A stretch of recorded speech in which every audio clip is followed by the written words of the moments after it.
Hey everyone, Reaper here again with another video, another discussion video. The topic for today is, do you have any regrets when it comes to this hobby? I have a couple of things written down here. If I don't write it down, I don't remember it. That's just the way it is. But what kind of regrets do you have, if any, when it comes to this hobby? I've outlined a couple of things. The first thing that I just wanted to talk a little bit about, that some of the things that I've noticed or something like that. First, the topic is financial. Do you have any financial regrets?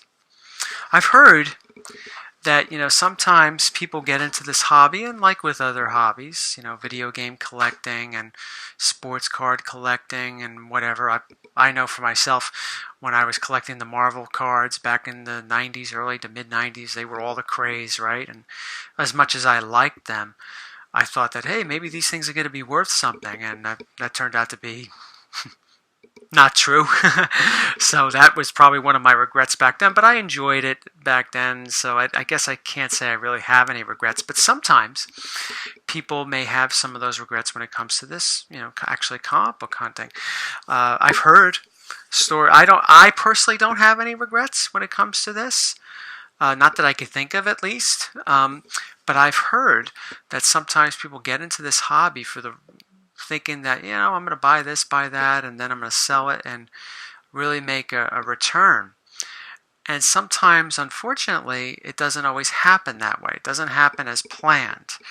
I think sometimes people, this is all again from what I've heard, people say and so forth, that they'll come into this hobby, head on, buying up as much as they can and so forth, and wind up going broke, wind up not paying their bills and all that stuff. So I would say that's a major financial regret. Story. My comic book shop owner, my LCS guy, he was talking to another LCS guy, and they find out about these collections. Somebody wants to sell. They want to sell their Amazing Spider-Man run from numbers 2 to 150. So everybody in the area, the major comic book dealers, are trying to get a hold of this collection and so forth. And, my guy, he doesn't necessarily have to buy that collection. I mean, of course he would like to, just for inventory purposes, not for something like, oh, I'm going to buy this collection, I'm going to immediately put it on my comic book wall, and I'm going to start making money. It's something that he would like to buy and put it in storage and gradually take them out every now and then, because that's just the way he can do it that way, because the way his business is run, it's pretty good. But he was talking to some guy that, about this Amazing Spider-Man collection, that wound up buying it and paid a decent amount for it. And this guy owns a small shop not too far from where I live. And the guy was telling my LCS guy that, yeah, I bought this collection, I'm behind in my bills, I haven't been paying my bills. And I just say to myself, geez, why would you put yourself through that? I mean, just considering, like, even comic book shop owners sometimes go through this stuff. Like, they buy these collections, and then they have to quickly sell them to make a profit.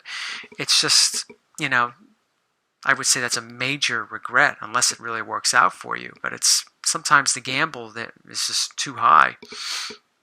But I've seen, some people, newer collectors, they maybe really don't know what to buy, and they buy too much, and they wind up realizing that they can't sell some of the stuff that they wanted to sell earlier than later for the price they wanted, and which can lead to some regrets of getting into the hobby and stuff. The other topic, I mean, there's a couple other things I want to talk about when it comes to regrets. I don't have anything else when it comes to financial. I mean, I for one, like I said, I don't really have any regrets when it comes to this hobby. I don't overspend for the reason that for the example rather that I've given you with that comic book shop owner. How just not paying your bills. It doesn't sound like it's a very good position to be in, and it's something to be careful with. But anyway, sometimes there's a lot of competition out there, right? When it comes to getting certain books, and I think a regret that comes from that can be an impulse buy. All right. Now, I've only made within, memory. I mean, maybe I've made more, I just don't remember. Maybe it's not that important. But I've only made one impulse buy over the last 4 or 5 years, and that was Fantastic Four 48. And I'm glad I bought it, right? I mean, but that's the only impulse buy I can think of that I've made over the years. Now, sometimes some people out there may make multiple impulse buys that don't always turn out as well. I was just lucky getting that book. It was a couple years before it exploded or got hot, whatever. But sometimes I think some regrets that some people may have, or I could see somebody having, is impulse buys. And, sometimes it's hard.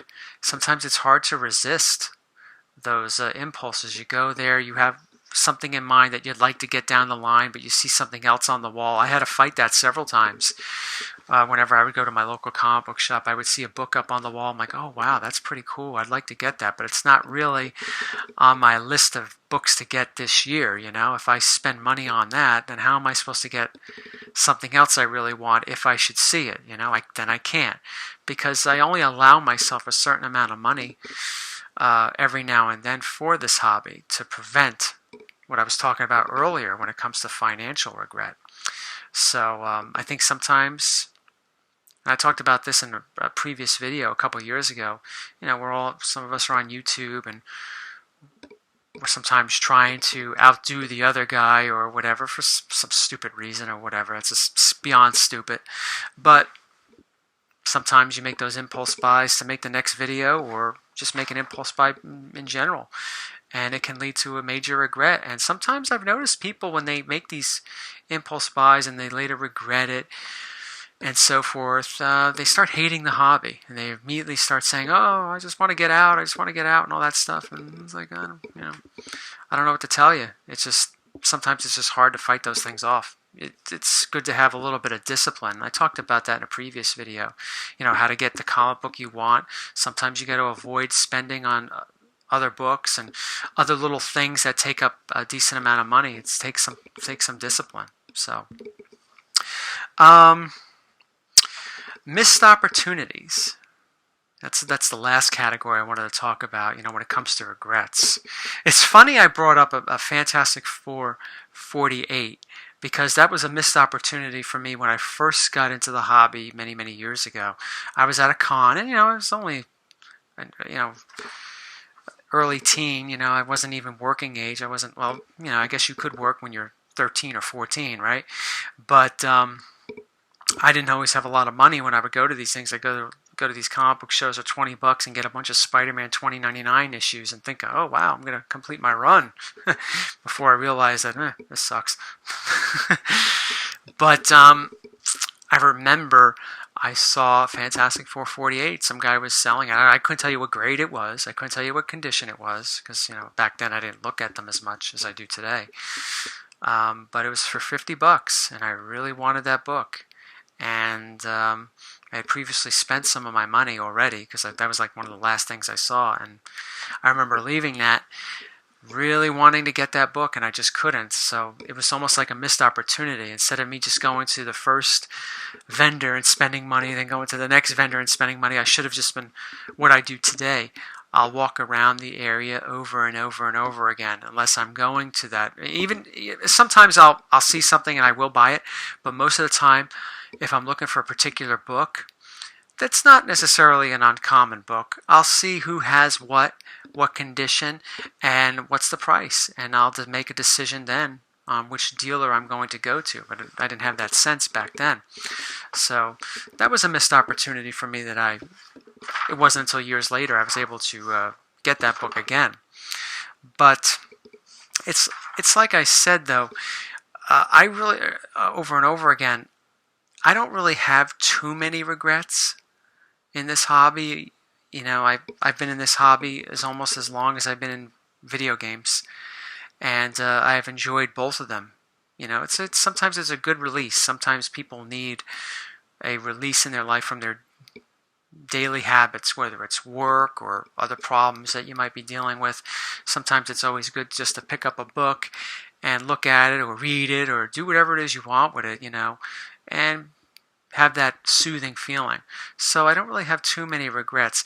The only possible regret that I can say I have is back when I first started collecting. I don't remember seeing them, but I'm pretty sure they were there, is that I didn't invest more of my time trying to get some of those EC books. Now they might, back in 93, 94, for those that were collecting back then, maybe you could fill me in right now. I don't know if they were going for big bucks back then. I heard somebody say in the 80s EC books were expensive. But I'm pretty sure that if I had my eyes open back then, I was probably able to find some decent EC books, the ones that I would like, that I've gotten recently or that I still would like to get for much better prices that maybe I could have afforded if I just saved up some of my money every now and then back then. So I guess that's pretty much a regret. But from the cons that I went to, and I went to a decent amount each year, local cons, no big cons, I don't remember seeing the ECs. I'm pretty sure if I saw them back then, they would have caught my eye because I read the EC reprints and all that stuff. But that's it for me when it comes to regrets. So what are some of your regrets? Do you have any? Or has everything been always so good? Have you thought about quitting the hobby every now and then because of certain things, whether it's financial or impulse buy? Well, I guess impulse buy still, there's a financial, right? There's a financial part to it and stuff. But let me know. Thanks for watching, everyone. Take care.